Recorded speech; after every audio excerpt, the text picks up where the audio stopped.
ओम सभी को नमस्ते। मंत्रोच्चारण। ओम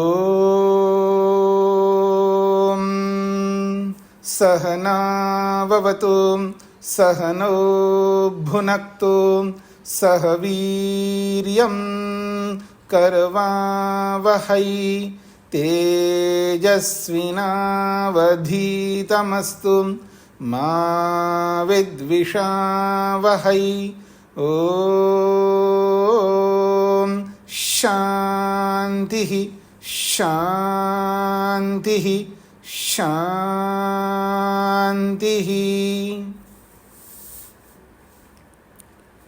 सांख्य दर्शन की कक्षा संख्या 60 है। तीसरे अध्याय के 40वें सूत्र को लेकर के हम विचार कर रहे हैं। प्रसंग है वैराग्य को उत्पन्न करने के लिए क्या करना चाहिए। 5 प्रकार की अविद्या को दूर करना चाहिए। जो हमारे जीवन में बहुत सारी अशक्तियां हैं उनको दूर करना चाहिए। तुष्टि दोष को दूर करना चाहिए। और सिद्धियों के कारण से व्यक्ति अहंकार से पूर्ण होता है और लक्ष्य से च्युत हो जाता है, लक्ष्य से भटक जाता है। ये प्रसंग है। तो अशक्ति 28 तुष्टिर 9 सिद्धिर 8। तो 40वें सूत्र में कुछ बातें कही जा रही हैं। 37वें सूत्र से 40वें सूत्र तक ये 4 सूत्र है। 41 से लेके 44 तक जो सूत्र हैं वो 4 हैं। तो प्रसंग ये दिखाया है कि 37वें सूत्र से 40 तक जो सूत्र बनाए हैं उन्हीं सूत्रों को पुनरुक्त के रूप में आगे दिखाया है। क्या वास्तव में ये पुनरुक्त है अथवा 41वें सूत्र से 44वें सूत्र तक कुछ कथन अतिरिक्त उसमें एडिशन करके कुछ विस्तार करके सूत्रकार ने बताया होगा, जो कालवश से काल की परंपरा लंबी होने के कारण से विलुप्त हो गया हो, अथवा जो इसको लिखने वाले जो लिपिक लोग हैं उनकी भ्रांति के कारण से वो भाष्य नष्ट हो गया हो। ये एक विचार प्रस्तुत किया था। द्वितीय विचारणा एक दूसरा विचार प्रस्तुत कर रहे हैं। पृष्ठ संख्या 201 में चौथी पंक्ति में बीच में है द्वितीय विचारणा।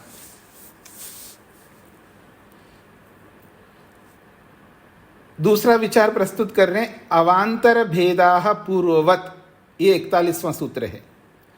इति सूत्रतः, इस सूत्र से पूर्ववत् शब्द, ये जो पूर्ववत् शब्द है इसको सर्वत्र उत्तरेषु त्रिषु सूत्रेषु अनुषज्यते। तो 42वें, 43वें और 44वें उन 3 सूत्रों में पूर्ववत् शब्द को जोड़ लेना चाहिए, ऐसा कहना चाह रहे हैं। अवांतर भेदाः पूर्ववत् इति, इस सूत्रतः, सूत्र से पूर्ववत् शब्द, पूर्ववत् शब्द को सर्वत्र, सभी अर्थात उत्तरेषु त्रिषु सूत्रेषु, बाद वाले 3 सूत्रों में। 41 के बाद वाले 3 सूत्र कौन है? 42वां, 43वां, 44वां। इन 3 सूत्रों में अनुषज्यते, इस पूर्व शब्द को अनुषज्यते जोड़ लेना चाहिए। पूर्व आचार्यकृत विवरणवद अर्थे, पूर्व का मतलब है ये जो 37वें सूत्र से 40वें सूत्र तक आचार्यकृत विवरणवत, आचार्य के द्वारा जो विवरण दिया है 37वें से लेके 40 तक, उसी के समान अर्थ निकलेगा। तदा, ऐसी स्थिति में विपर्य भेदा पंच इत्याद्या पूर्व चतुसूत्री निरर्थका भवति। फिर विपर्य भेदा पंच, इस 37वें सूत्र तक, 37वें सूत्र से लेकर के 40वें सूत्र तक, इत्याद्या, इत्यादि ये 4 सूत्र हैं जो कि पूर्वा पहले वाले सूत्र हैं, चतुसूत्री ये 4 सूत्रों का जो विभाग है ये निरर्थका भवति, निरर्थक हो जाएगा। ये कहना चाहते। ऊहा की जा रही है क्योंकि 37वें सूत्र से लेकर के 44वें सूत्र तक 8 सूत्र होते हैं।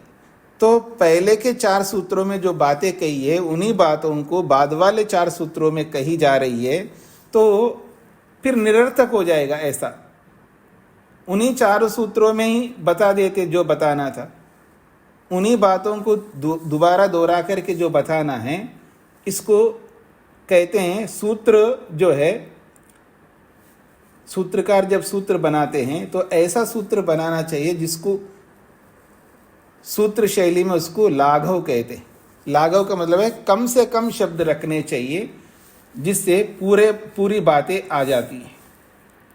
मतलब ऐसा सूत्र बनाना चाहिए जिससे अतिव्याप्ति अव्याप्ति आदि दोषों से मुक्त हो जाए। मतलब सटीक परिभाषा ऐसी हो जो उस परिभाषा में सारी बातें आनी चाहिए। तो यहाँ ऐसा लगता है कि पुनरुक्त कह करके, यानी दोबारा उन्हीं को दोहराने के कारण से ये सूत्र गलत लग रहे हैं, ऐसा एक दूसरा विचार दिया है। तृतीया विचारणा, तीसरा विचार कर रहे हैं। तत्रैव पूर्व चतुस्सूत्र्यां विपर्य भेदा पंच पूर्ववत।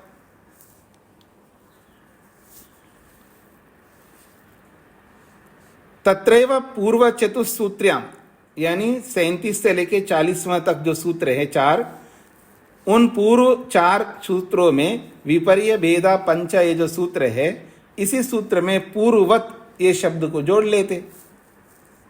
जोड़ करके इति सूत्र रचना भाव्यम, ऐसा अगर 37वां सूत्र को ऐसा बना लेते, तथा एव ऐसा बना करके पूर्ववत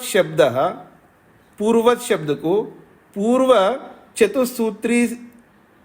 चतुर्सूत्रीस्थेषु 3 अन्येषु अपि सूत्रेषु किल अनुवर्तनीय। पूर्व 4 सूत्रों में उस पूर्वज शब्द को और बाद में आने वाले सूत्रों में उसको पूर्वज शब्द को अनुवृत्ति ला करके जोड़ लेना चाहिए। पुनरुक्त चतुस्सूत्री स्याद अनावश्यकी। फिर अगर ऐसा करते बाद वाले 4 सूत्र जो आवश्यक नहीं होता, ऐसा ये तीसरा विभाग इन्होंने दिया है। तो 3 विचार रखे हैं। इन तीनों विचारों में कोई भी एक हो सकता है, ये इसका तात्पर्य है। तत्र उभय चतुस्सूत्री रक्षणाय प्रथमा विचारणा गरिष्ठा युक्ता च सा ही खलु अस्माभिः अभिष्यते। इन 3 प्रकार के विचारों में जो प्रथम विचार है वही गरिष्ठ है, अर्थात ज़्यादा अच्छा है, वही युक्ति संगत है और उसी को मैंने अनुसरण किया है, ऐसा भाष्यकार कहना चाहते हैं। पता नहीं आप लोगों को ये कितना समझ में आया नहीं आया। अगर किसी को नहीं आया तो इसमें कोई भी सोचने की बात नहीं है, बस इतनी सी बात समझ लेना है कि यहाँ पर 37वें सूत्र से लेके 40वें सूत्र तक जो छोटे छोटे सूत्र बना करके फिर इनका विवरण जो आगे के सूत्रों में दिया है, इनमें कोई बात उन सूत्रों को जोड़ने वाला कोई शब्द या कोई ऐसी स्थिति रही होगी जो कालक्रम के कारण से विलुप्त हो गई होगी, ऐसा मान करके हम आगे बढ़ सकते हैं। ये इसका तात्पर्य है। कुछ स्पष्ट हो रहा है जी आप सबको? आगे बढ़ता हूं मैं। हाँ जी, शैलेंद्र जी। जी स्वामी जी, इसमें वहा क्या किया जा सकता है? क्या कह रहे हैं? इसमें वहा क्या किया जा सकता है? क्या किया जा सकता है, ये वहा करके तो बताया इन्होंने जी। ये 3 मतलब ऐसे संशयात्मक करके छोड़ दिया जाए, संदेह करके कि ऐसा हो सकता है ऐसा। नहीं, आप समझे नहीं ना, ये संशय करके नहीं छोड़ा है ना इन्होंने। ये तीनों विचार रख करके अंतिम वाक्य में कहा है, इन तीनों विचारों में पहला विचार मेरे को उपयुक्त लगता है।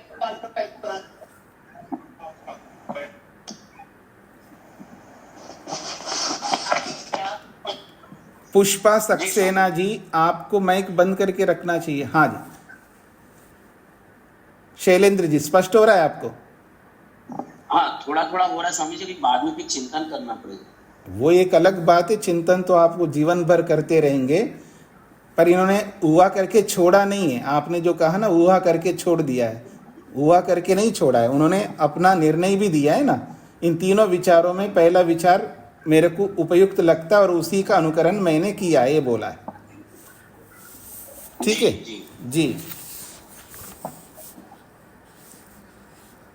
आगे बढ़ते हैं जी। विपर्ययादीनां चतुर्णाम अपि विवरणं क्रमशः प्रदर्शयति सूत्रकारः, तत्र पूर्वं विपर्ययम् आह। ये जो 37वें सूत्र में क्या बनाया था जी सूत्र, विपर्य भेदा पंच, विपर्य के भेद 5 होते हैं, अर्थात मिथ्या ज्ञान के भेद विभाग 5 होते हैं। वो कौन से होते हैं उसका विवरण यहाँ नहीं दिया 37वें सूत्र में। अब उसी का विवरण 41वें सूत्र में दिया जा रहा है। क्या दिया जा रहा है? अवांतर भेदाः पूर्ववत्, अवांतर भेदाः पूर्ववत्। इस सूत्र में पूर्ववत् अवांतर भेदाः, पूर्ववत् इति पूर्वस्य पंच इति अनुसज्यते। पूर्ववत् शब्द से जो 37वें सूत्र में जो पंच शब्द आया था, उस पंच शब्द को इस सूत्र में जोड़ लेना चाहिए। तो पंच शब्द को जोड़ लेने से क्या होगा? अवांतर भेदाः पंच विपर्ययाः। अवांतर भेद से 5 प्रकार के विपर्यय होते हैं, ऐसा अर्थ निकलेगा। पूर्वस्य प्रक्रमस्य विपर्ययस्य एकस्य अपि सतः पंच अवांतर भेदा सन्ति। पूर्वस्य प्रक्रमस्य, जो 47वें सूत्र में जो प्रस्तुत किया गया विपर्यय है, उस विपर्ययस्य, उस विपर्यय के एकस्य अपि सतः, एक के होते हुए भी, यानी विपर्यय एक ही होते हुए भी पंच अवांतर भेदा संति, उसके 5 अवांतर भेद होते हैं। तो विपर्यय का मतलब होता है मिथ्या ज्ञान, विपरीत ज्ञान। तो मिथ्या ज्ञान तो एक ही है, पर एक होते हुए भी इसके अवांतर भेद 5 होते हैं, ये कहना चाह रहे। एक होते हुए भी 5 भेद का मतलब क्या है? देखिए, मिथ्या ज्ञान तो मिथ्या ज्ञान है, मैं आपको स्पष्ट कर देता हूं। अविद्या किसे कहते हैं, मैंने आपको पिछले पाठ में प्रस्तुत किया था। अविद्या किसे कहते हैं और राग किसे कहते हैं आपको पता है। द्वेष किसे कहते हैं आपको पता है। अस्मिता किसे कहते हैं ये आपको स्पष्ट किया था मैंने। और अभिनिवेश किसे कहते हैं ये भी स्पष्ट किया था। तो अविद्या, अस्मिता और अभिनिवेश, इन तीनों को मैंने आपके सामने प्रस्तुत किया है। और राग द्वेष को तो आप अच्छी तरह जानते हैं। तो अविद्या ही है, विपर्य ज्ञान है, मिथ्या ज्ञान है। अच्छा, राग क्या है? राग भी विपर्य है, मिथ्या ज्ञान है। द्वेष भी मिथ्या ज्ञान है, अस्मिता भी मिथ्या ज्ञान है, अभिनिवेश भी मिथ्या ज्ञान है। तो सभी मिथ्या ज्ञान है, मतलब मिथ्या ज्ञान है तो एक ही है ना। मिथ्या ज्ञान के रूप में तो, उल्टा ज्ञान के रूप में तो एक ही है, पर एक होते हुए भी कुछ कुछ तो भेद है ना। देखिए, राग मिथ्या ज्ञान है जो आप करते हैं, और बीच बीच में जब आप द्वेष करते हैं वो भी मिथ्या ज्ञान है। पर राग में और द्वेष में थोड़ा सा अंतर दिखता है ना आपको। तो थोड़ा थोड़ा जो अंतर है, इस थोड़े थोड़े अंतर से ही एक होते हुए भी मिथ्या ज्ञान के उसके 5 भेद है, ये कहना चाह रहे हैं। अब क्लियर हो गया, स्पष्ट हो गया आप सबको? और वो जो 5 है उनके नाम बताए जा रहा है। 5 के नाम बताया जा रहा है। तमो मोहो महामोहस तामिश्र अंधता मिश्रश्चेति नाम भी विपर्ययो मिथ्याज्ञानम अतदरूप प्रतिष्ठम। तो इनका नाम जो है दिया है तमः। तम कहते हैं अविद्या को, मोह, मोह कहते हैं अस्मिता को, महामोह, महामोह कहते हैं राग को, तामिश्र कहते हैं द्वेष को, और अंधता मिश्र कहते हैं अभिनिवेश को। तो अविद्या, अस्मिता, राग, द्वेष, अभिनिवेश, इन नामों को हम लोग बहुत बार बोलते हैं, सुनने वाले भी बहुत बार सुनते हैं, पढ़ने वाले भी बहुत सारे लोग हैं जो पढ़ते हैं। तो इन्हीं नामों को बहुत ज़्यादा पढ़ते हैं, सुनते हैं, इसलिए बाकी नाम जो है वो हमें दिमाग में नहीं बैठ पाते। उसको अविद्या बोलो और तमह बोलो, एक ही बात है। उसको अस्मिता बोलो और मोह बोलो, एक ही बात है। उसको आप राग बोलो और महामोह बोलो, एक ही बात है। उसको आप द्वेष बोलो और तामिश्र बोलो, एक ही बात है। उसको अभिनिवेश बोलो और अंधता मिश्र बोलो, एक ही बात है। नाम अलग अलग है, विषय तो वही एक ही है। जैसे एक व्यक्ति के अलग अलग नाम रखते हैं, आप में से कोई आप में से मान लीजिएगा अर्चना जी है, अर्चना जी है, किसी के लिए पत्नी है, किसी के लिए माँ है, किसी के लिए बहन है, नाम अलग अलग है लेकिन व्यक्ति तो एक ही है ना। तो ऐसे ही यहाँ पर अविद्या, अस्मिता, राग, द्वेष और अभिनिवेश के ये नाम दिए हैं।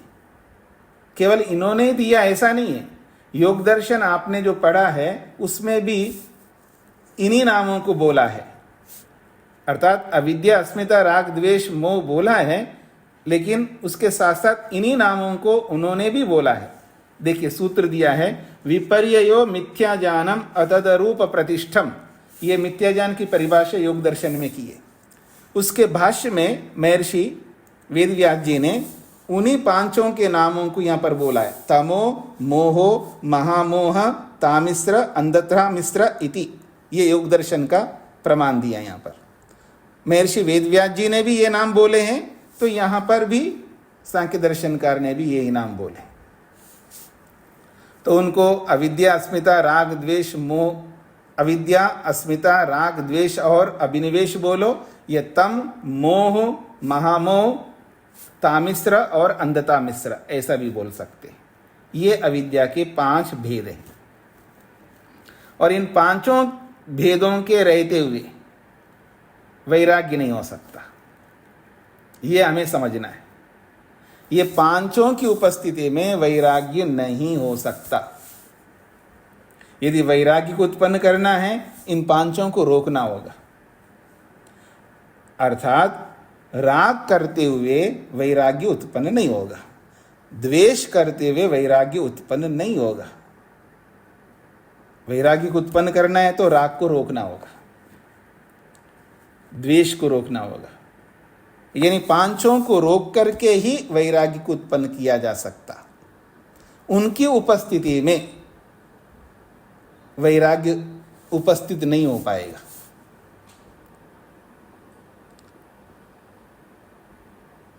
तेज नारायण जी, इनकी उपस्थिति में वैराग्य क्यों नहीं हो पाएगा? हेतु क्या है?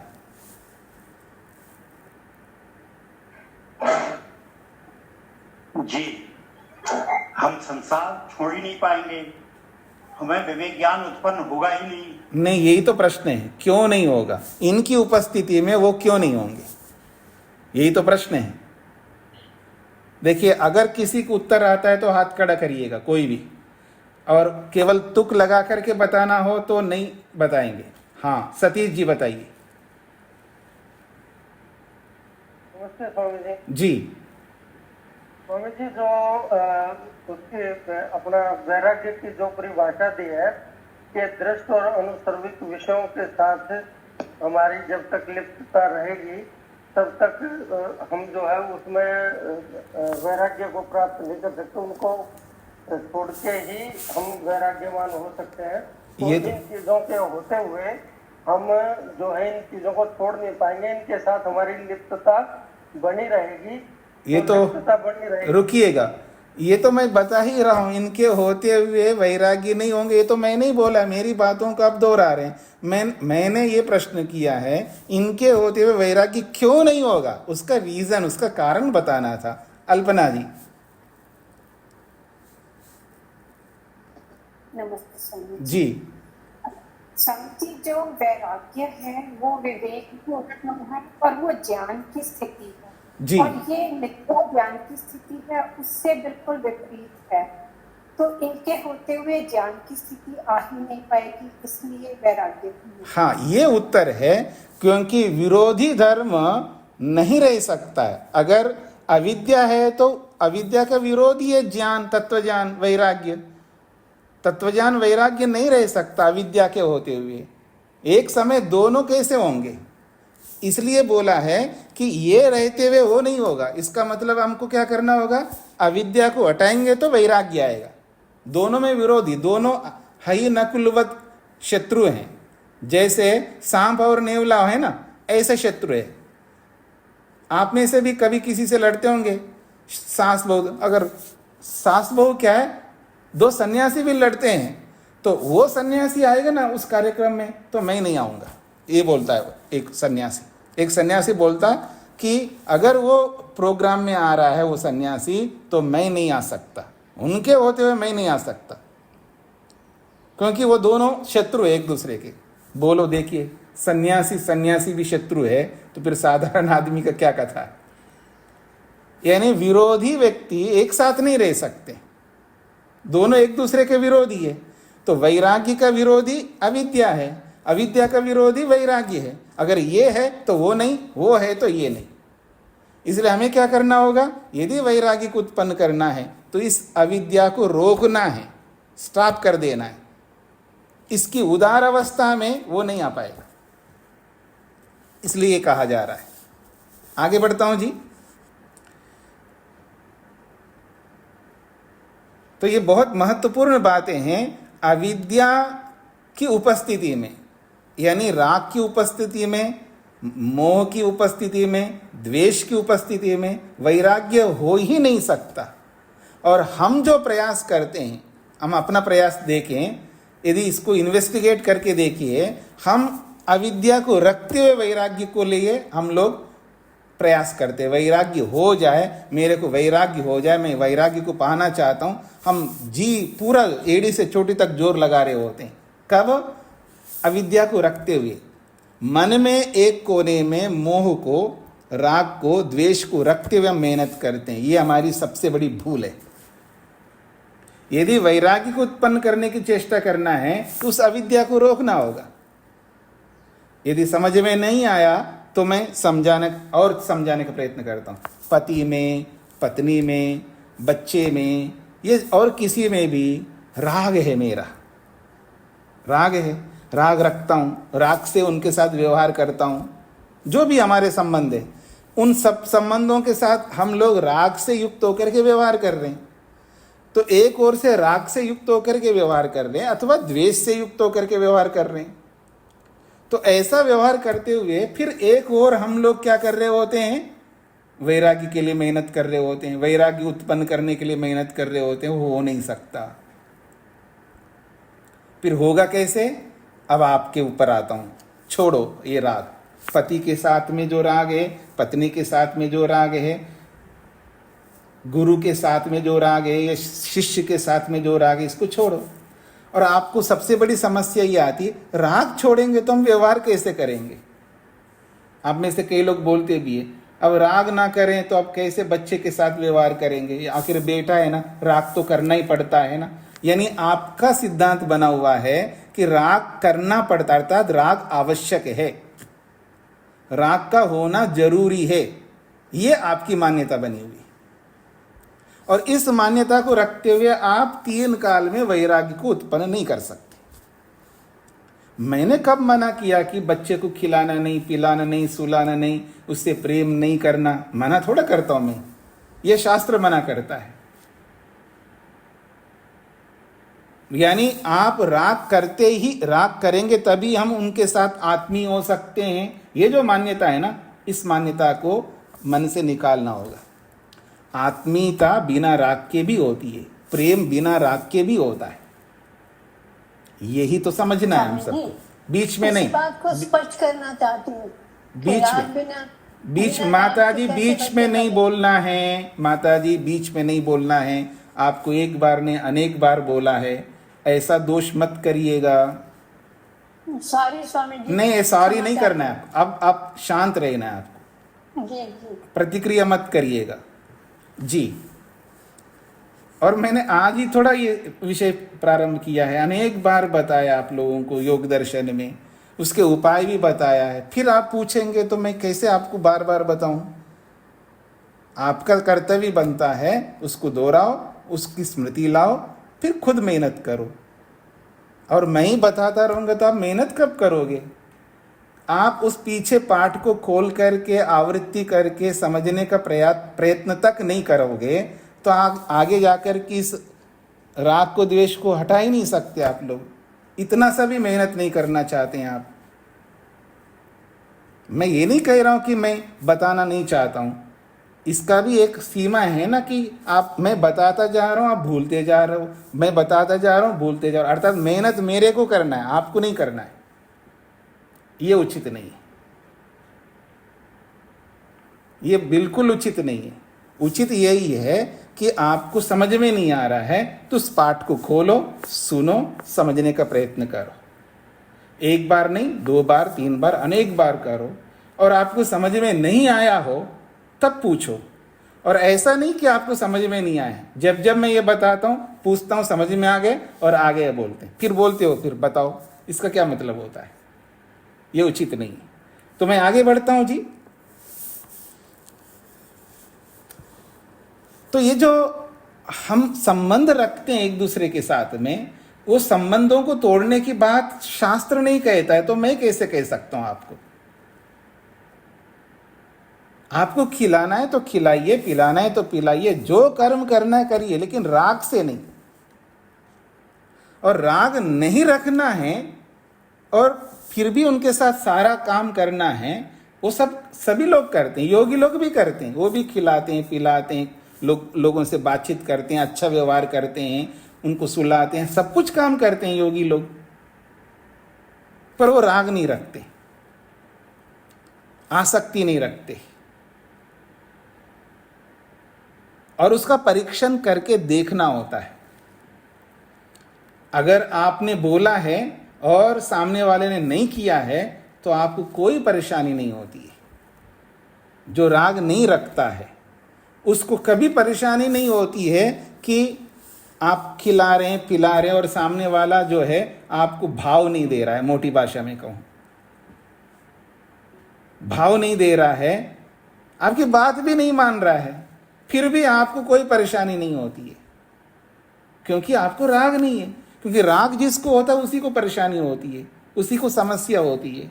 आप अपनी कर्तव्य भावना से खिला रहे हैं, पिला रहे, सुला रहे हैं, आप उसको कठपुतली नहीं मानते, मेरी बात को आपको मानना ही पड़ेगा, ऐसा आप नहीं कर रहे हैं। आप माँ हैं, पिता है, पति है, पत्नी है, गुरु, आचार्य है, एक बार नहीं 100 बार बोलेंगे, लेकिन उनको मनवा नहीं सकते आप। वो अपने आप मानेगा। वो छोटा बच्चा नहीं है। छोटे बच्चे को तो हम जबरदस्ती करवाते हैं, नहीं आपको पढ़ना ही होगा, वहाँ जबरदस्ती होती है, वो क्योंकि छोटा बच्चा है। लेकिन जो छोटे बच्चे नहीं है, बड़े हैं, बताना हमारा कर्तव्य है, उनको करवाना हमारे कर्तव्य नहीं है। हाथ पकड़ करके नहीं करवा सकते, हम अपेक्षाएं रखते, नहीं आपको करना होगा क्योंकि आप पति हो, ये नहीं कर सकते आप। वो जब तक नहीं करता है पति, तब तक बोलते जाना है उनको। करवाने की चेष्टा करोगे, वो नहीं करता है तो द्वेष उत्पन्न होगा। और द्वेष इसलिए उत्पन्न हो रहा है क्योंकि आप राग रख रहे हो उनसे। वो राग नहीं रख सकते आप, वो द्वेष भी नहीं रख सकते। ये किसके लिए बोला जा रहा है ये भी समझ लेना, इसके बारे में भी मैंने बोला है। ये उपदेश आप लोगों के लिए जो गृहस्थ के कर्तव्यों को पूरा किया है, जो मुक्ति चाहता है, भले वो गृहस्थी के कर्तव्यों को पूरा नहीं किया है, जो गृहस्थी में रह रहा है अभी, गृहस्थ के सारे कर्तव्यों को निभाना है, उसके लिए भी है ये उपदेश। ऐसा नहीं कि जो गृहस्थ को पूरा करके आगे बढ़े उसके लिए उपदेश है, ये उसके लिए भी है, क्योंकि गृहस्थी को भी राग न रखते हुए कर्म कर सकता है, द्वेष न रखते हुए कर्म कर सकता है। तो जो हम अपेक्षाएं, अनावश्यक अपेक्षाएं रखते हैं, वो ना रख करके अपने कर्तव्य भावना से, बड़े प्रेम से, बिना राग से, बहुत आत्मीयता से आत्मवत व्यवहार करना है तो कर सकता है व्यक्ति। इसका अभ्यास करना पड़ता है, पर जो सिद्धांत बना के रखा है ना मन में, उसको पहले हटाना होगा। नहीं, राग के बिना तो राग तो रखना ही पड़ता है। ऐसे बिना सिर पैर की बातों को लेकर के जो सिद्धांत बना करके दिमाग में रखते हैं ना, उन सब को खंडित करके दिमाग से हटा करके फिर व्यवहार करो। प्रेम से खिलाओ, प्रेम से उनके साथ व्यवहार करो। मेरे को राग है या नहीं है कैसे पता लगेगा? जब वो आपकी बात मानता नहीं, तब पता लगेगा। तब आपको अच्छा नहीं लगता। देखो मैं इतना सेवा करती हूँ, सुबह से रात तक लगी रही हूँ, मेरी बात नहीं मान रहे, ये बात मन में नहीं आएगा,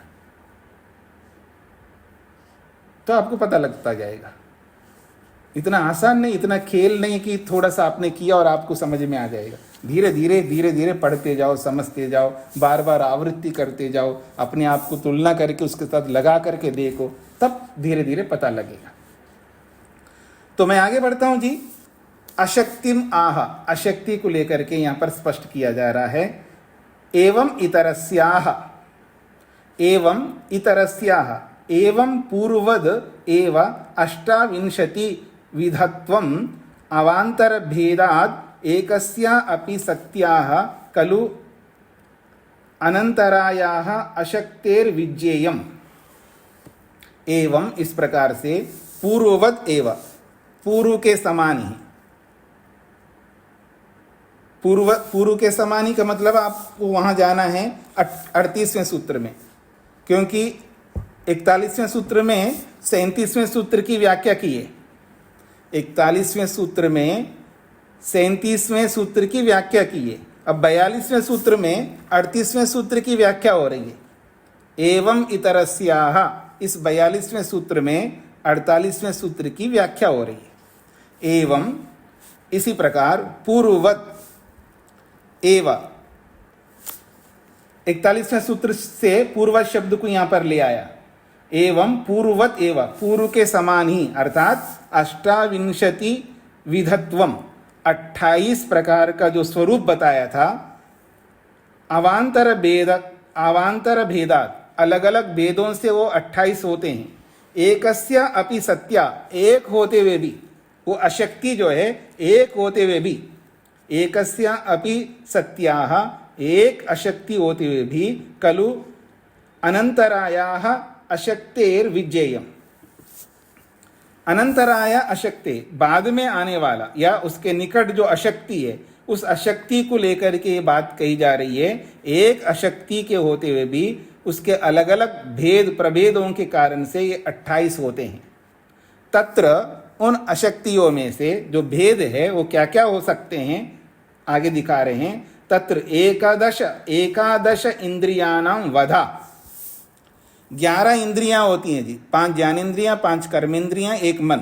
तो एकादश इंद्रियाणां वधा, 11 इंद्रियों के वध से, वध का मतलब समाप्ति नहीं, यहाँ पर वध का मतलब है उसमें टूट फूट हो जाना, उसमें कोई बीमारी लग जाना, उसमें कोई ना कोई कमी आ जाना। तो एकादश इंद्रियाणां वधा, 11 इंद्रियों में जब समस्या आती है, उनमें कमी आती है, तब ये अशक्तियां सामने आ जाती हैं। इंद्रियाणाम एकादश अशक्तया, इसलिए इंद्रियों की जो है 11 प्रकार की अशक्तियां बन जाती हैं। जैसे मान लीजिएगा आंख एक इंद्रिय है, आंख ठीक ठाक है तो आप सब कुछ ठीक देख रहे हैं, ठीक ज्ञान करेंगे, और आंख में कमी आ जाती है तो आप देख नहीं पाते हैं। तो नेत्रेंद्रिय की अशक्ति गोलक के कारण से, यहाँ गोलक साथ को जोड़ना पड़ेगा, क्योंकि केवल नेत्रेंद्रिय में कोई अशक्ति नहीं होती, वो एज इट इज वैसी रहती है, उसमें कोई कमी नहीं आती है। नेत्रेंद्रिय में कोई कमी नहीं आती है, गोलक में कमी आती है। तो गोलक जो नेत्रेंद्रिय रूपी जो गोलक है, उसमें कमी आने के कारण से हम प्रत्यक्ष ठीक से नहीं कर पाएंगे, लोगों को ठीक से समझ नहीं पाएंगे, और बहुत कुछ ज्ञान प्राप्त करते हैं ना हम आंखों से, वो ज्ञान प्राप्त नहीं हो पाएगा, तो अविद्या बनी रहेगी। ये इसका तात्पर्य है। तो ये है अशक्ति नेत्रेंद्रिय की। ऐसे 11 इंद्रियों की अशक्तियां हो जाती है। मन की भी अशक्ति है। उपनिषदकार ने मन की अशक्ति को लेकर के छांदोग्य उपनिषद में स्पष्ट किया था। मैंने उदाहरण भी आपको दिया था कि उसको समझ में नहीं आया है कि इंद्रियां कितने अच्छे काम करती हैं, अगर उनको पुष्ट नहीं किया जाए, उनको सशक्त नहीं किया जाए, उनको ब्रह्म मान करके, उसको बहुत बड़ा मान करके, उसको बहुत, ब्रह्म का मतलब है उसको महत्व देना पड़ता है, अपने साधनों को बहुत अधिक महत्व देना पड़ता है, उसकी उपयोगिता को समझना पड़ता है, उसके सामर्थ्य को समझना पड़ता है, उसके लाभों को समझना पड़ता है, न समझने से उनकी हानियों को समझना पड़ता है। जब किसी वस्तु के लाभ को, उसके हानि को, उसके महत्व को, उसकी उपयोगिता को जब जान लेता है व्यक्ति, तो वही वस्तु बहुत बड़ा बन जाती है, बड़ी वस्तु बन जाती है। तो इसलिए मन को ब्रह्म मान करके उसका सेवन करो, ऐसा उपनिषदकार कहते हैं। लेकिन उसको समझ में नहीं आता कि कैसे इसको मैं ब्रह्म मान करके इसका सेवन करूं। तो श्वेतकेतु को समझ में नहीं आया, तो उसके पिता ने कहा एक काम करो, खाना मत करना, बंद कर दिया उसका खाना, 15 दिन तक खाना बंद कर दिया। फिर 15 दिन के बाद उसको कहा अब ऋग्वेद सुनाओ। ऋग्वेद को सुना रहे तो सुना नहीं पा रहे, क्योंकि ऋग्वेद को सुनाते सुनाते यजुर्वेद के मंत्रों को बीच में ला रहा है, कभी सामवेद के मंत्रों को बीच में ला रहा है। क्यों? मन अशक्त हो गया, सामर्थ्यहीन हो गया, एकाग्रता नहीं बन पा रही है। तो एकाग्रता बनी रहती है जब मन सशक्त हो और मन प्रसन्न भी हो। प्रसन्न ही नहीं है उसका मन, भूख लग रही है, शरीर में परेशानी हो रही है, मन प्रसन्न नहीं रहेगा और न एकाग्र हो पाएगा, और अशक्त हो गया, सामर्थ्यहीन हो गया मन। तब जाकर के उसको समझ में आ गया कि मन को ब्रह्म क्यों मानना है। तो ऐसे ही एक एक इंद्रिय में जब अशक्ति आ जाती है, असामर्थ्य उत्पन्न हो जाता है, कारण कोई भी हो सकता है, न खाने से ही हो ऐसा नहीं है, बहुत सारे कारण होते हैं। जब आंखों के साथ ठीक व्यवहार हम नहीं करते हैं, कानों के साथ ठीक व्यवहार हम नहीं करते हैं, बहुत सारे कारण बनते हैं जिनके कारण से इंद्रियों में अशक्ति उत्पन्न हो जाती है। उन अशक्तियों के कारण से जो तत्वज्ञान हमको होना चाहिए, जो ज्ञान विज्ञान हमको प्राप्त करना चाहिए, उसमें कमी आने के कारण से अविद्या बनी की बनी रहेगी। तो 11 इंद्रियों की अशक्तियां बन जाती है। 17 अशक्तयस्तु, और ये तो 11 हो गए, और 17 अशक्तया, और 17 अशक्तियां और हैं। वो कौन हैं? 9 तुष्टि नाम, 9 तो तुष्टि दोष के हैं, तथा 8 सिद्धि नाम, और 8 सिद्धियों के, 8 सिद्धि और 9 तुष्टि मिलकर के 17 हो जाएंगे। तो 17 ये हो गए और 11 वो हो गए, तो कुल मिलाकर के कितने हो जाएंगे जी? 28। 11 इंद्रियों की अशक्तियां और 9 तुष्टि दोष के और 8 सिद्धि के, ये सब मिलकर के 28 होते हैं।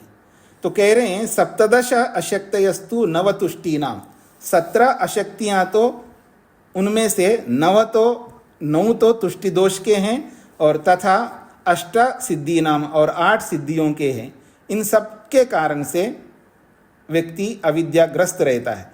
तो विघातान अवलंब्य, इन 28 तत्वों में विघात होने के कारण से, कमी होने के कारण से अजायन्ते, अविद्याएं उत्पन्न होती हैं।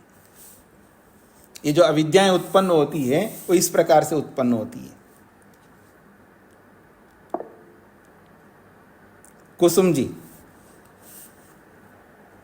स्वामी जी नमस्ते जी। जो सिद्धि बताइए स्वामी जी, ये योग दर्शन में सिद्धि थी, वही सिद्धि है? हाँ, आप थोड़ा धैर्य रखेंगे ना, जब ये सिद्धियों का प्रसंग आएगा तो वहीं स्पष्ट हो जाएगा ना, आपको आगे व्याख्या करेंगे ना। ठीक है स्वामी जी, धन्यवाद। जी जी जी। तो ये 28 अशक्तियां इस प्रकार से बन रही हैं। 11 इंद्रियों की अशक्तियां उनके असामर्थ्य के कारण से, और 9 तुष्टियों के कारण से, और 8 सिद्धियों के कारण से। तो इंद्रियों की अशक्तियों को विस्तार से बताए नहीं, वो हमें समझना है, क्यों अंडरस्टूड है, सबको समझ में आता है। ये जो 11 इंद्रियों की जो अशक्तियाँ वो हमें समझ में आ जाती है। जैसे किसी को आंखें दिख नहीं रही, आंखों आंखों से दिख नहीं रहा है, वो पढ़ नहीं पाता अब। और नहीं पढ़ पाने के कारण से उसके जीवन में अविद्या बहुत अधिक बनी रहती है। किसी को सुनाई नहीं दे रहा है, बहुत परेशान होते जी। मशीन भी लगाया लेकिन फिर भी नहीं सुनाई दे रहा है, बड़ा दुखी रहता है, परेशान रहता है व्यक्ति। तो कहीं कानों की अशक्ति, कहीं आंखों की अशक्ति, कहीं वाणी की अशक्ति, कहीं हाथों की अशक्ति, हाथें हिल रहे हैं, मतलब कंपन हो रहा है, कंपन रोग उत्पन्न होता है। आपने योग दर्शन में पढ़ा है, वो कंपन रोग के कारण से हाथों से काम नहीं कर पा रहा है, उसकी अशक्ति, पाँवों से काम नहीं कर पा रहा है, चल नहीं पा रहा है, ऐसे बहुत सारे दोष आ जाते हैं। तो 11 इंद्रियों की अशक्तियों को आपको अपने आप समझना है। शेखर जी। प्रणाम स्वामी जी। जी। तो मन की अशक्ति को कैसे लेंगे स्वामी जी? अभी बताया था ना कि मान लीजिएगा, एक तो खाना ना खाने के कारण से मन की अशक्ति एक बताया था उपनिषदकार ने, और दूसरी जो है, अगर मान लीजिएगा आपके या किसी के ऊपर भी बहुत कुछ आपत्ति आ जाती है, कोई पैसे की हानि हो गई है या किसी व्यक्ति की हानि हो गई है, अथवा और भी कोई समस्या आ जाती है, उसके कारण से व्यक्ति हतप्रभ हो जाता है, अपना ज्ञान का सदुपयोग नहीं कर पाता है, उसके कारण से उसका मन काम नहीं कर रहा होता है, उसको समझाने पर भी उसके मन में बैठ नहीं रहा होता है, क्योंकि मन इतना उद्विग्न हो जाता है, इतना खिन्न हो जाता है, इतना भयभीत हो जाता है। ये भी एक प्रकार मन की अशक्ति है। ऐसे अलग अलग प्रकार से मन की अशक्तियाँ बनती है। जी जी, धन्यवाद। सॉरी जी। तो ये 11 इंद्रियों की अशक्तियाँ तो हमको अपने आप को समझना है। फिर भी जैसे अभी शेखर जी ने पूछा है, ऐसे आपको अगर किसी भी इंद्रिय के विषय में आपको समझ में ना आए 11 में से, तो आप पूछ सकते। आगे बढ़ता हूं जी मैं। तुष्टिम आहा, तुष्टि दोष को लेकर के आगे कहना चाह रहे हैं। अभी मैंने एक बात कही है, 11 इंद्रियों के बारे में कोई भी अशक्ति समझ में ना आई हो तो पूछिएगा। तो आप तुरंत नहीं पूछना है, आपको पहले इनको विषय बनाना, उसको समझने का प्रयत्न करना, पुरुषार्थ करना, और पुरुषार्थ करने के बाद भी आपको किसी इंद्रिय की अशक्ति के बारे में समझ में ना आए तब पूछिएगा। आगे बढ़ रहा हूं जी। तुष्टि दोष को लेकर के स्पष्ट किया जा रहा है 43वें सूत्र में। ये जो 43वां सूत्र है, ये 39वें सूत्र की व्याख्या है। तुष्टिर नवधा, ये जो सूत्र बनाया है उसका विस्तार है 43वां सूत्र। हाँ जी, शैलेंद्र जी को क्या कहना है? ये स्वामी जी, एकादश इंद्रियाणाम एकादश शक्तियां, तो ये समझ में आ गया, पंक्ति भी लग गई है जी। लेकिन उसके आगे वाली पंक्ति जो कह रहे हैं, 9 तुष्टि नाम तथा अष्ट सिद्धि नाम, ये वाली पंक्ति नहीं समझ। ये कहना चाह रहे हैं एकादश इंद्रियानाम एकादश अशक्तियाँ, इंद्रियों के 11 प्रकार की अशक्तियाँ हो गई। तो इन 11 को 28 में से 11 को हटाएंगे तो कितने बचेंगे?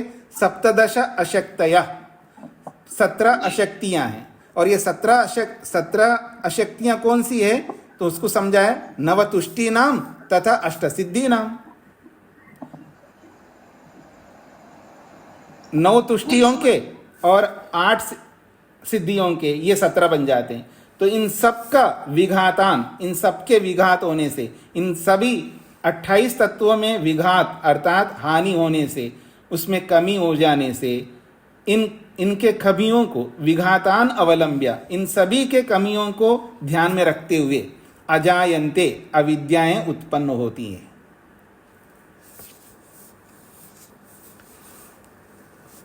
हाँ जी, स्पष्ट हो गया? जी स्वामी जी, हो गया। जी। आगे बताएंगे कि 9 तुष्टि क्या है और सिद्धि क्या हुआ आगे के सूत्रों में। जी जी जी। आध्यात्मिकादि भेदात नवधा तुष्टि ही, आध्यात्मिकादि भेदात नवधा तुष्टि ही, आध्यात्मिक आदि भेदों से नवधा 9 प्रकार की तुष्टि होती है। आध्यात्मिकादि भेदात् नवधा तुष्टि, आध्यात्मिकादि अवांतर भेदात् नवधा तुष्टिर्भवति। आध्यात्मिक आदि अवांतर भेदों से नवधा तुष्टिर्भवति, 9 प्रकार की तुष्टि दोष होते हैं। आत्मनि अधिष्ठितत्वात् आध्यात्मिकी तुष्टि, ये जो आध्यात्मिक तुष्टि दोष क्या होता है उसको स्पष्ट कर रहे हैं। आत्मनि अधिष्ठितत्वात्, आत्मा को आधार बना करके जो दोष हो रहा है उसको आध्यात्मिकी तुष्टि कहते हैं।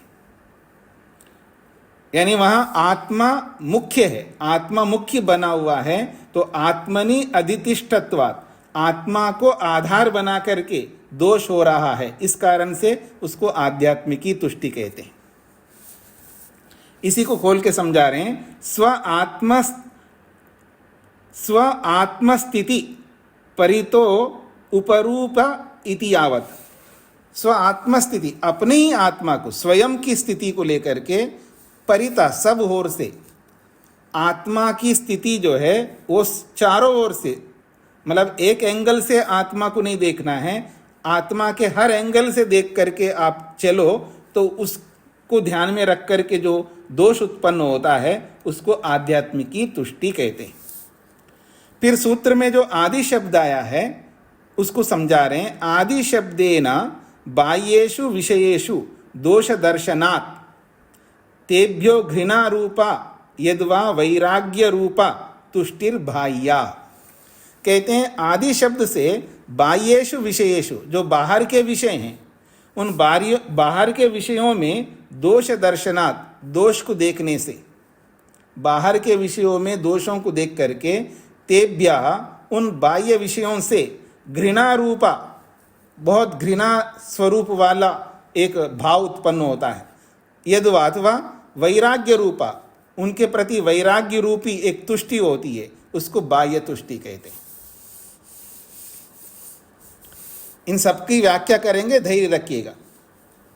ये 2 भेद बताए हैं। एक आध्यात्मिकी तुष्टि है जो आत्मा को आधार बना करके दोष उत्पन्न हो रहा है, उसको आध्यात्मिकी तुष्टि कहते हैं। और दूसरी जो तुष्टि है वो बाह्य वस्तुओं को ध्यान में रख करके बोला जा रहा है कि बाह्य विषयों में दोष देखता है व्यक्ति, रूप, रस, गंध, स्पर्श, शब्द, गाड़ी, मकान आदि, इन जितने भी बाह्य विषय है, इन बाह्य विषयों को देख करके उसमें दोष देखता है और दोषों को देख करके उनसे घृणा उत्पन्न करता है अथवा उनके प्रति वैराग्य उत्पन्न करता है। उससे जो दोष होता है उसको बाह्य तुष्टि कहते हैं। यहाँ वैराग्य को मन में नहीं लाना। वैराग्य का मतलब है वो जो योग दर्शन में या इस दर्शन में जो वैराग्य बोला गया है वो वैराग्य नहीं है, ये भ्रमात्मक वैराग्य, भ्रांति रूपी वैराग्य है। वो वैराग्य नहीं हो रहा है, उसको वो वैराग्य मान लेता है। अभी मैं इसकी व्याख्या करूंगा तो आपको स्पष्ट हो जाएगा। तो ये 2 प्रकार की तुष्टि बताई गई है, आध्यात्मिक तुष्टि और बाह्य तुष्टि। एवं इस प्रकार से तुष्टि द्वयम, ये 2 प्रकार की तुष्टि है। और ये 2 प्रकार की तुष्टि नवविधम, 9 प्रकार से है।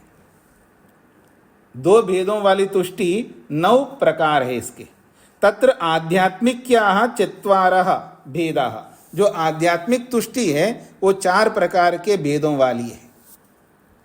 तत्र इन 9 प्रकार के तुष्टियों में आध्यात्मिक्या, जो आध्यात्म से संबंधित, आत्मा से संबंधित जो तुष्टि है वो 4 भेदा, वो 4 भेद हैं। बाह्याश्च 5 भेदा सन्ति, और बाह्य जो तुष्टियां हैं, बाहर के विषयों से संबंधित जो तुष्टियां हैं वो 5 प्रकार की हैं। तो 5 बाह्य तुष्टियां हैं और आत्म संबंधी 4 तुष्टियां हैं। दोनों को मिलाएंगे तो 9 प्रकार की तुष्टि बन जाएंगी। आध्यात्मिक्यः तुष्टया, जो आध्यात्मिक तुष्टि है यानी आत्म संबंधी जो तुष्टियां हैं उनका नाम बता रहे हैं। प्रकृति, उपादान, काल भागाख्याः। प्रकृति एक नाम है उसका, आध्यात्मिक तुष्टि का। दूसरा नाम उपादान है, तीसरा काल है और चौथा भाग है। तो प्रकृति, उपादान, काल और भाग, इन नामों से ये आध्यात्मिक तुष्टियां हैं। और इन्हीं नामों के अपर नाम, दूसरे नाम और बता रहे हैं। क्रमशः, क्रमशः अर्थात प्रकृति को यहां पर अंभा, अंभा नाम से बोला जाता है। प्रकृति तुष्टि कहो या अंभा तुष्टि कहो, एक ही बात है। और उपादान को सलीलम कहो या उपादान कहो, एक ही बात है। काल को ओघा कहो या काल तुष्टि कहो, एक ही बात है। और वृष्टि शब्द से बोलो या भाग शब्द से बोलो, एक ही बात है। तो ये आध्यात्मिक जो तुष्टियां हैं चार है, प्रकृति, उपादान, काल और भाग। इन्हीं को क्रम से अंभा, सलिल और ओघ, वृष्टि, इन नामों से भी बोला जाता है। इन नामों से भी ये दोष प्रसिद्ध है। अब इनकी एक एक की व्याख्या करेंगे। तासु प्रकृति, प्रकृति जो तुष्टि है वो कैसी होती है उसको समझाया जा रहा है। प्रकृति कैसी होती है जी? तो प्रकृति के बारे में समझा रहे हैं। प्रकृति परिणामिनी, प्रकृति तो परिणामी है, बदलती है, एक जैसी नहीं रहती है। न हम परिणामी, अब देखिए प्रकृति को ध्यान में रख करके वो अपने आप को देख रहा है। न अहम परिणामी, मैं तो परिणामी नहीं हूं, मैं तो बदलता नहीं हूं, मैं तो एक जैसा हूं। किंतु अहम नित्यः शुद्धः बुद्धः मुक्त स्वभावः। प्रकृति तो बदलती रहती है, प्रकृति तो मरती है, मैं तो नहीं मरता हूं। प्रकृति तो घड़ी घड़ी चेंज होती रहती है। न अहम परिणामी, मैं परिणामी नहीं हूं। किंतु अहम, पर मैं कैसा हूं? नित्य हूं, शुद्ध हूं, बुद्ध हूं, मुक्त स्वभाव। जब मैं ऐसा हूं तो न मया तत्परिणाम तापः। फिर जब मैं ऐसा हूं तो मया, मेरे अंदर तत्परिणाम तापः, उस प्रकृति से मिलने वाला जो ताप है, दुख है, मेरे को क्यों होगा? मेरा कोई दुख नहीं होता है। ऐसा मान करके फिर वो मेहनत करता नहीं। अब मेरी ओर ध्यान दीजिएगा। ये प्रकृति नामक आध्यात्मिक तुष्टि कैसी होती है उसको समझाया है। जो अतिवादी लोग होते हैं ऐसी तुष्टि दोष से युक्त होते हैं। देखो जी, देख रहे हो ना मेरी ओर? प्रकृति समझते हैं आप? समझते हैं जी। प्रकृति कैसी होती है? परिणामी है, बदलती रहती है। मैं आत्मा हूं, मैं नहीं बदलता, मैं एक जैसे रहता हूं। आत्मा, मैं आत्मा हूं, मैं नित्य हूं, मैं शुद्ध हूं, मैं बुद्ध हूं, मैं मुक्त स्वभाव वाला हूं। प्रकृति के ताप को, प्रकृति के दुख को मैं प्राप्त कर ही नहीं सकता, मेरे में आ ही नहीं सकता। इसलिए मेरे को परेशानी क्या है? मेरे को मेहनत करने की आवश्यकता है। वैसे मैं हूं, मैं नित्य हूं, शुद्ध हूं, बुद्ध हूं, मुक्त स्वभाव वाला हूं। मेरे को मेहनत करने की कोई आवश्यकता नहीं है, क्योंकि मेरा कुछ नहीं बिगड़ सकता। ये तुष्टि दोष है, संतुष्ट है इसी में, फिर वो मेहनत नहीं करता है। स्पष्ट हो रहा है जी सबको? किसी को समझ में ना आए तो पूछ सकते इस दोष को लेकर के। पहले प्रकृति को देखता है, प्रकृति के स्वरूप को समझता है। प्रकृति तो ऐसी ऐसी है, पर मैं वैसा नहीं हूं, मेरे में कोई परिवर्तन नहीं होते हैं, मैं जैसा हूं वैसा ही रहता हूं। जब मेरे में परिवर्तन नहीं होते हैं और प्रकृति के दुख मेरे को प्राप्त हो ही नहीं सकते हैं, तो फिर मैं क्यों मेहनत करूं, पुरुषार्थ करूं? मुक्ति के लिए ये करो वो करो, कुछ नहीं करना है मेरे को, क्योंकि मैं वैसा जैसा हूं वैसा ही रहूंगा। मेरे को मेहनत पुरुषार्थ करने की कोई आवश्यकता नहीं है। ऐसा मान करके ये मेहनत छोड़ करके जैसा भी रहता है रहता है। इसको कहते हैं आध्यात्मिक तुष्टि। जी जी स्वामी जी, मतलब हम अगर साधना में जाते हैं तो इस ज्ञान से नहीं जाते कि हम शुद्ध बुद्ध आत्मा है, संसार का इसका कोई इफेक्ट हमारे ऊपर नहीं पड़ता। जब हमारे ये ज्ञान में मतलब सही हो जाता है तो तभी तो हम उस संसार से, द्वेष भाव से, मतलब इनसे अलग होते हैं। जी जी जी, ये जो कहना चाह रहे हैं इसको अपने को पकड़ना है। ये नहीं कहना चाह रहे हैं कि ऐसा नहीं सोचना है। ऐसा सोच करके हम मेहनत करके आगे बढ़ते हैं। ये व्यक्ति मेहनत नहीं कर रहा है, मेरे में कोई परिवर्तन नहीं होगा, मैं तो नित्य हूँ, शुद्ध हूँ, मुक्त स्वभाव हूँ। जब मैं ऐसा हूँ तो मेरे को मेहनत करने की क्या आवश्यकता है? इसलिए वो मेहनत नहीं करता है। ये तो इस कुछ सामने रख करके चलना है, प्रकृति परिणामी है, तुलना भी हमको करनी है। मैं अपरिणामी हूँ, मैं बदलता नहीं हूँ, लेकिन मैं दुखी भी हूँ, मेरे को दुख महसूस होता है। इसलिए इस दुख महसूस जो हो रहा है, इससे छुटकारा पाने के लिए मैं विवेक वैरागी की ओर बढ़ रहा हूँ। लेकिन वो ऐसा नहीं करता है, वो ये मान करके बैठा है मेरा कुछ होना नहीं है, तो मैं मेहनत क्यों करूँ? मैं तो ऐसे ही रहता हूँ, आज भी ऐसा हूँ, अगर इस शरीर से अलग भी हो जाऊंगा तो भी वैसे रहूँगा, रहते हुए भी वैसा हूँ, बिना रह करके भी वैसा हूँ, तो इसलिए मेरे को मेहनत करने की कोई आवश्यकता नहीं है। ऐसा मान करके वो पुरुषार्थ से बचता है। इसी को तुष्टि दोष कहते हैं। ये जो संतोष है, यथार्थ में जो संतोष क्या होता है, जो योग दर्शन में संतोष की परिभाषा की है, जैसा आपने मेहनत किया है, जिस ज्ञान से मेहनत किया है, जिन साधनों को लगा करके मेहनत किया है, जिस सामर्थ्य से मेहनत किया है, उसके परिणाम स्वरूप में जो उपलब्धि हुई है उसमें खुश हो रहे हैं, और खुश होकर के फिर और आगे और ज्ञान विज्ञान को बढ़ा रहे हैं, और मेहनत कर रहे हैं, और सामर्थ्य को बढ़ा रहे हैं, और साधनों को अपना रहे हैं, और उपलब्धि को प्राप्त करेंगे। ऐसे करते करते करते आगे बढ़ता है। और उस संतोष को देखो जी, जितना कमाना था मैंने कमा लिया, अब कमाने की कोई ज़रूरत नहीं है, और ज़्यादा कमा के करूँगा क्या?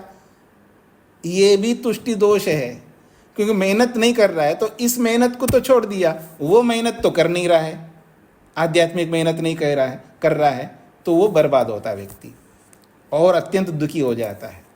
क्योंकि एक ओर से मेहनत रोकने का तात्पर्य है दूसरी ओर मेहनत करना है, पुरुषार्थ को नहीं छोड़ सकता है। कुर्वन्नेव कर्माणि जिजी विषय शतम समा, 100 साल तक रहना है तो 100 साल तक मेहनत करते जाना है। वो कहता है क्या करना है, मैंने बहुत पैसा कमा लिया। कई धनिक लोग होते हैं, मैंने इतना पैसा कमा लिया, उसको बैठे बैठे मैं खा सकता हूँ, मेहनत ही नहीं करता है। यह है तुष्टि दोष। ऐसा ना कर करके वो मेहनत नहीं करना, समझ सकते हैं कि पैसा बहुत कमाया, पैसा कमाने की आवश्यकता नहीं है, उसको रोक करके अब जो मेहनत करना है दूसरी ओर, जिसके लिए मैंने कभी किया नहीं है, उसमें फिर अपने आप को झोंकना है। ऐसा ना कर जो ठहर जाता है वहीं का वहीं, न इधर का रहता है न उधर का रहता है। कुछ लोग कहते हैं जी कि मेरे को रिटायरमेंट ले लेना चाहिए या नहीं, तो मैं कहता हूँ, उनको देखता हूँ, मैं उनको बोलता हूँ देखिए रिटायरमेंट मत लेना, मेरे को पता है कि ये रिटायरमेंट लेकर के कुछ करना नहीं इधर इस तरफ, जब इस तरफ कुछ करना ही नहीं है तो अच्छा है भला कुछ ना करने की अपेक्षा कुछ तो करे, तो इसलिए उसको मैं रोकता नहीं, करते रहो। और जो कहता है जी मेरे को बहुत पढ़ना है, ये पढ़ना है, वो पढ़ना है, मेरे को ये काम करना है, मेरे को बहुत कुछ अभी तक मैंने इन ग्रंथों को पढ़ा ही नहीं है, तो मैं कहता हाँ जरूर लेना रिटायरमेंट। तो उद्देश्य को ध्यान में रख करके चलता है व्यक्ति, तब तो सार्थक हो जाता है। उद्देश्य से ही भटक जाए ना, यही तो तुष्टि दोष है। तो और इसके बारे में और पढ़ना है, तुष्टि दोष को और विस्तार से हम सबको समझना है। मैं इसको यहीं पर विराम देता हूँ। सोमनाथ जी को क्या कहना है? अभी प्रश्न मत करिएगा। सोमनाथ जी। ओम स्वामी जी नमस्ते जी। एक जीवन योगी वो क्या ऐसा नहीं सोचता कि मैं नित्य शुद्ध मुक्त बुद्ध हूँ? नहीं, वो भी सोचता है, पर सोच करके वो निठल्ला नहीं बैठता है ना, वो परोपकार में लग जाता है, निष्काम कर्म करता है ना योगी। और मैं आपको योग दर्शन की ओर और आकृष्ट करता हूँ। वहाँ बोला है प्राप्तम प्रापनीयम, जो मेरे को पाना था सो पा लिया, अब प्राप्त करने योग्य कुछ नहीं रहा। जो जानना था मैंने जान लिया, अब जानने योग्य कुछ नहीं रहा। जो क्लेशों को नष्ट करना था कर लिया, अब कुछ नष्ट करने योग्य कुछ नहीं रहा। ऐसी सिद्धियां बताई ना वहाँ पर योग दर्शन में आपने पढ़ी है। अब उन सिद्धियों को करके कोई सोचे कि अब तो मेरा कुछ करना ही नहीं है, ऐसा खाली नहीं बैठ सकता है ना। खाली अविद्याग्रस्त व्यक्ति होता है। मेहनत से बचने का काम अविद्याग्रस्त व्यक्ति करता है। ये तो विद्यावान है, वो खाली नहीं रहता। जो मेरे को करना तो कर लिया, तो अब क्या करेगा? वो परोपकार में लगता है, दुनिया के उपकार में लगता है। वो खाली नहीं बैठ सकता है, क्योंकि उसके पास विद्या है। जैसे परमात्मा के पास विद्या है, परमात्मा 3 काल में एक क्षण भर के लिए भी खाली नहीं रहता है, निरंतर पुरुषार्थ करता है परमात्मा। जिसके पास सब कुछ है, जिसके पास कोई कमी नहीं है, थोड़ी देर के लिए वो कुछ भी ना करे तो भी चल सकता है, पर वो खाली नहीं रहता। तो हम उस परमात्मा को जानना चाह रहे हैं, उस जैसा बनना चाह रहे हैं, तो हमको भी खाली नहीं रहना चाहिए। जो योगी हो चाहे कोई भी हो, सब पुरुषार्थ से युक्त होते हैं। जब शरीर छूट जाए, मुक्ति में जाए, तब कोई कर्म नहीं कर सकता, वहाँ बस केवल भोगेगा। जी, तो इसको मैं यहीं पर विराम देता हूँ। एक बात आप सबसे कहना चाहूँगा, क्योंकि हमारे शतपथ ब्राह्मण में भी विचार हुआ है, दिवाली की छुट्टियाँ मांगते हैं आप लोग, तो कई लोगों का कहना ये है कि 28 तारीख से 3 तारीख तक अवकाश रहे, 28 तारीख से लेके 3 तारीख तक अवकाश रहे। तो ऐसा ही अवकाश रखते हैं, इसलिए कल रविवार को कक्षा लेना चाहूँगा। तो आप सभी लोग आ जाइए कल रविवार के दिन, उसके बाद कक्षा में अवकाश रखेंगे 28 से लेके 3 तारीख तक, ताकि आप, विशेषकर माताओं का आग्रह था, हमें बहुत सारे काम होते हैं, तो अपना काम कर लीजिएगा और फिर 3 तारीख के बाद फिर हम कक्षा के लिए उपस्थित हो जाएंगे। तो कल आप सब अवश्य आएँ, कल कक्षा करते हैं। ओम शांति शांति शांति।